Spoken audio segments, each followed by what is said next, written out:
Does anyone else remember 7th grade? Or do we all like to pretend it never happened? I feel like 7th grade was such a weird year. It's right in the middle of middle school. You're no longer a tiny 6th grader who was fresh out of elementary school, but you weren't an 8th grader who was ready to get their ass to high school.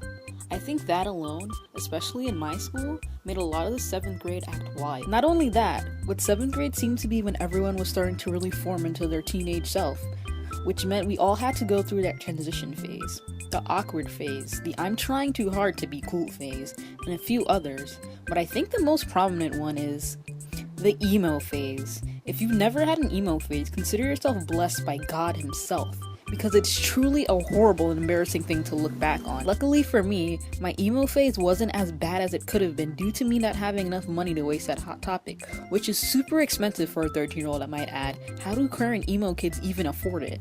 Anyway, just because I didn't have enough money to be emo didn't mean I was gonna try as hard as I could to be emo. My name could have been Mick Edgy Darkness Jr. and it would have been fitting. If my wardrobe didn't show off my fake emo-ness, then it was my amazingly annoying personality. I ranged from the random emo to the I hate my life, I want to die emo.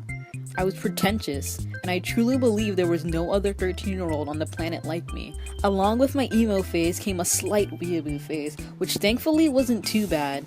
I was mildly interested in manga to the point where I tried to emulate the art style, but I never really got into any series.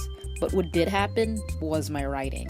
It seemed to be a requirement of emo kids that you must write some angsty fiction with a self-insert OC and little to no discernible plot. My bad writing is a whole different story in and of itself.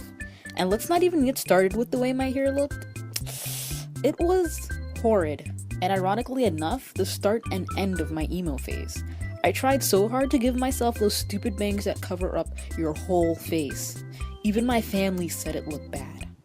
Fortunately for me, in the middle of 7th grade I cut all my hair off, which also meant cutting my emo phase away from my life, both literally and metaphorically. My emo days were no more, but I was still a little asshole regardless.